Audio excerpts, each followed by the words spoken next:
What is true friendship, and how far are you willing to go for your friends? What if your friend's a pedophile? Anyways, here's a story about friendship that I read online that I found really inspiring, and I wanted to tell you guys a bit about it. So, in elementary school, there was this one girl who was super popular in school. Everybody seemed like they were her friends. She was friends with everybody. She was nice and pleasant to every single person. On her birthday party, she invited everyone from her class, and they all came. She felt like she was at the top of the world. But one day, there was this friendship celebration day or something like that, where everybody, each individual in class, had to basically pick 3 people in which they found were their best friends and give presents to. Of course, this girl felt like, everybody was her friend. She was gonna receive a shit ton of presents, right?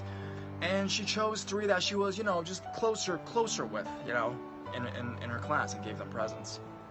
Eventually, when the time came for her to receive presents, she did not receive a single one. She was devastated. She went home and cried to her mom and asked her why. Why, like, everyone's my friend. Why is it that in the end, no one chose me to give me any presents? And her mom told her the truth.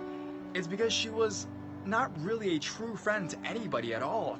Yes, sure, she had a lot of acquaintances and it seemed like she was really popular, but she never really truly became a true friend to a single person. Like someone that goes through thick and thin. Someone that's not afraid of stepping on someone's tail and being the true them. Someone that, in good or bad, reveals who they really are and can give honest advice to every single person. That's what a true friend is.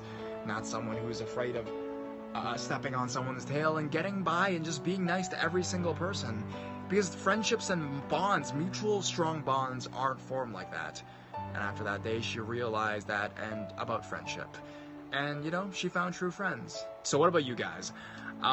What is your best friendship story? I know this is kind of sappy for this channel, but, I'm just having these kind of thoughts lately about friendship, and I just wanted to share this story and my emotions towards this topic.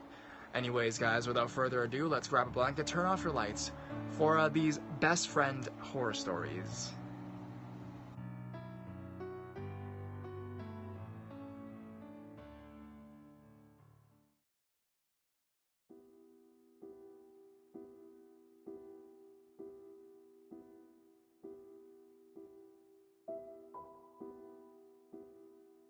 Are you my best friend? I was 14 when this happened. I never had many friends growing up, so in 8th grade when the opportunity to make a friend came along, I took it. Me and this girl would text all the time, and she was very readable. I could tell if she was sad or happy just by reading a text. One day, I was at a family party when I get a text from my friend, and immediately I know something is wrong. She told me that she was using a chat app, and a guy got her number and was texting her. Being the obviously big ego teenage girl, I told her to give me his number. So I texted this guy, and I immediately said, "Leave my friend alone, she doesn't want to talk to you." It took a while, but he replied, "What's your name?" "None of your business." "Are you my best friend? I lost her and I have to find her." "I don't know you, please leave us alone now."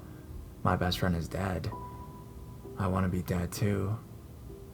"I'm going to make it happen if I don't find her." He sent the last one to both of us. Scared that we would be blamed for a suicide, me and my friends scrambled to create fake names and befriend this kid. After a few weeks, he stopped texting my friend and would only text me. Then it stopped altogether. After a while, I needed to switch numbers. About a year after this guy stopped texting me, one day, I got a text from a number that I did not recognize, and thinking it was my crush, I replied flirtatiously. When I looked down to check my text, it read, "Hey best friend, remember me?" I didn't reply, but he sent another text. "Why did you change your number?" Now, I don't know how or this guy contacted my friend and I. We looked it up and it was a legitimate number that wasn't local to her location, and she hadn't known my new number. I felt like this was the right place to post this, judging from all of the stories I've read, which literally scares me to death. Sorry if I posted in the wrong place.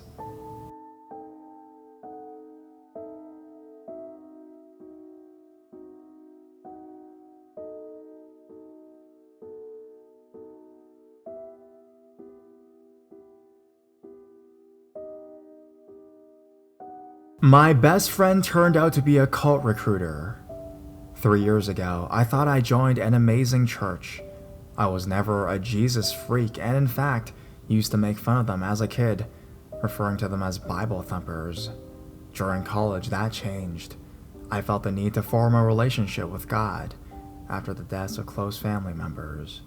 It couldn't have been better timing because I ended up at a new school and a new job where I eventually met Joanna.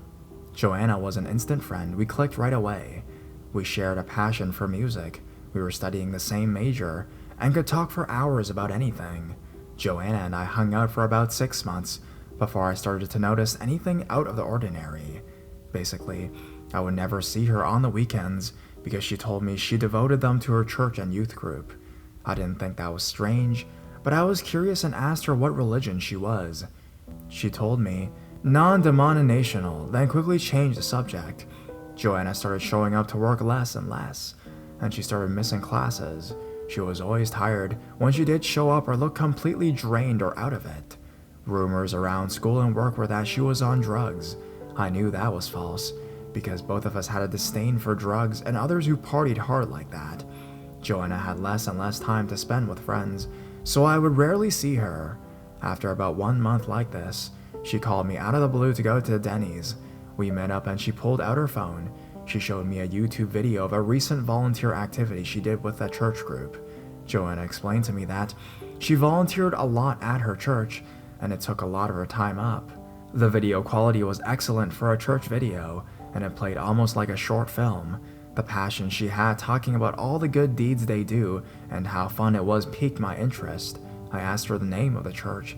Again, she did not disclose, but said, non-D Christian. She asked me to come with her right now because it was better that I see for myself. I found that strange because it was 10 p.m. at night on a Wednesday.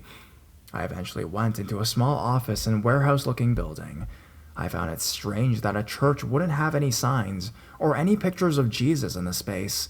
It looked like a child's daycare or learning center. Immediately, a woman rushed over and hugged me. It was unreal. I later learned I got love-bombed. Before I knew it, I was sitting in a corner of a room with a woman slightly older and Joanna. She had a dry erase board and started teaching me about the Bible. The Bible study made sense, but soon after she asked me if I was ready to be baptized.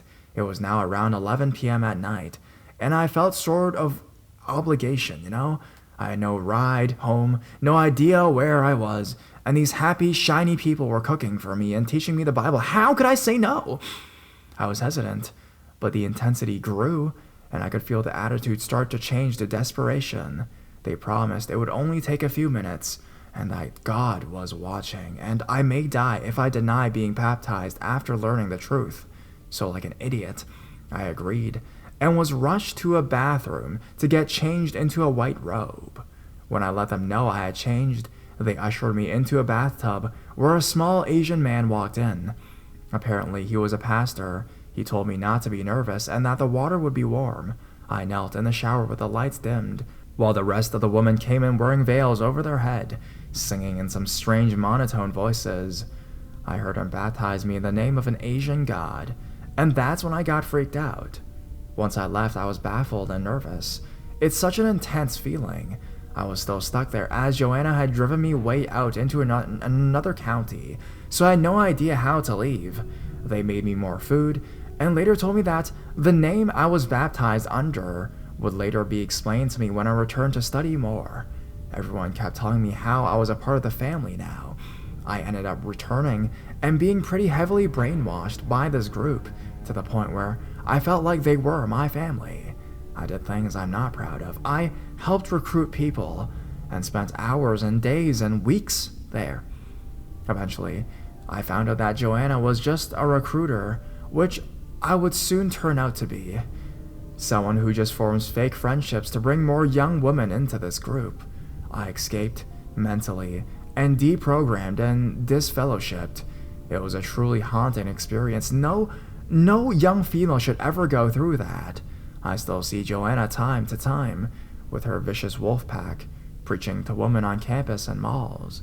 I usually hide or run the other way. Joanna, let's not meet ever again.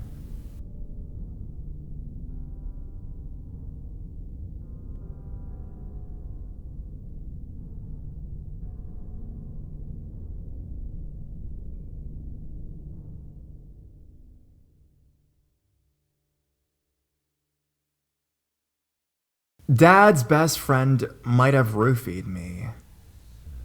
Dad's best friend is named Dennis. They were in a band together, and the guy's actually, well, he's actually pretty famous. He is considered a pedo by his close friends and ex-wives. He was always very touchy-feely with me as a kid, and kept asking to babysit me and making sexual comments about my appearance. Luckily, though, my mother was smart and wouldn't let him be alone with me, and eventually, that caused arguments between her and my dad, who wouldn't in any way believe anything negative of his best friend. Anyways, eventually this led to divorce. I mean, it wasn't just this thing. There were many other aspects as well that led to my parents' divorce. And after my parents got divorced, I lived with my mom in another town away. Dennis moved to that town eventually, and my dad kept trying to get me to hang out with Dennis and give him my email address. Dennis kept sending me creepy emails asking to meet, and I eventually gave in and said I was meeting some friends for coffee downtown and he could join us. He never showed up, but when I got home, I received an email from his account from his wife. She was very angry. She said she knew about our affair, and my dad would be ashamed, and how dare I break up their marriage when she had 2 little kids, and I was going to ruin their lives, and the fact that I must never contact them again, or she would tell my dad everything. She also said that she knows her husband has a problem with underage women, and he's trying to get help, but I'm making it worse and he's addicted and can't help himself. I replied to this I was surprised, of course, but I still replied that I was not at all interested in her husband sexually. And I have a boyfriend who is my own age. At the time, I was only 15 years old. Eventually, I didn't hear anything from him for a while, until I had my first gallery opening. I do biological illustrations, and my work was in the local Natural History Museum. I was about 18 or 19 years old at the time. But because parking was limited, I left my car at my mom's house and carpooled with her. My dad and stepmom met us at the gallery, but mom and stepmom do not get along, and they got into a fistfight in the parking lot, and mom left in a huff. Dad offered to give me a ride home, but they were stopping to have dinner at Dennis's house after the gallery. When we got there, Dennis was very excited and hugs me for a little bit too long. His wife is visibly uncomfortable and very rude to me throughout dinner. Dennis offers me some wine. Drinking age is 21 and I was like 18 or 19. And I say, no thanks, I don't drink. He insists and keeps on insisting. Everyone comments on how persistent he is being. Eventually I cave just to be polite. He takes my glass into the kitchen, even though the wine is at the table, and stays in there for a long time. Wife goes in there and starts yelling at him, and then storms out and leaves the house, slamming the front door. He comes out shortly after with a half-full small glass of wine, and is acting really nervous and comments about his wife being crazy. I say thank you and don't drink any at all. He keeps aggressively insisting that I try the wine, and eventually, even my dad gets really uncomfortable with it. I eventually try a small sip and says it's good, but I don't really drink at all. He keeps insisting that I finish my wine, and asked if I'm tired and says I can totally stay the night. At that moment, I am not at all tired and say it would be silly to stay the night because I live so close by and have to go to work the next day. He keeps saying how I can come by at any time I want and spend the night or become a live-in nanny for his kids. I politely refuse all of this. Meanwhile, he's just getting more and more insistent that I finish the wine and stay the night. We are all getting extremely uncomfortable at this point, and I say that I should be getting home. At this moment, he absolutely insists that I finish my wine first, so I swallowed it in one gulp. Then his eyes get really big, and he says perhaps we should stay for a little while. He tries to block us from leaving, and keeps asking if I feel sleepy at all, and if I should stay the night there. He just keeps asking this question. I don't even know why. But of course, because this is a Let's Not Meet subreddit, I do find out the reason afterwards why he was so insistent on me staying the night and his insistence that I was tired even when I visibly was not tired at all. So eventually, I insist on leaving. He insists that I look sleepy still, and my dad should drive me all the way home. Dad looks at me and says I don't look sleepy at all. I also don't feel sleepy at all, it's the truth. At this point, Dennis is in a panic and tries to actually physically stop us from leaving. We leave anyways. Eventually, as I'm in the car and Dad is driving me, he's making sure I'm not sleepy, and I don't feel sleepy at all. I get in my car, and after about a minute of driving, 20 minutes since I drank the wine, I start to feel really weird though. It was kind of like I felt disconnected from my body, sleepy, and I was confused and hard to move my limbs. I don't remember falling asleep, but I get into a really bad car crash. My car flips a couple times, spins, and lands on the driver's side door. There is eventually glass everywhere, and my car is completely totaled. I'm completely fine. Seatbelts, yeah. And when I get a ride home, I fall asleep immediately and sleep for a long time. When I wake up, I feel really ill and hungover. Later on, Dad tells me that Dennis took my car accident strangely hard, and personally, blames himself. Dad says Dennis started crying on the phone when Dad told him about my accident, and kept saying, "It would have all been okay if I had just stayed the night." Eventually, this incident made me afraid of driving for a long time after, and I blame myself for falling asleep while driving.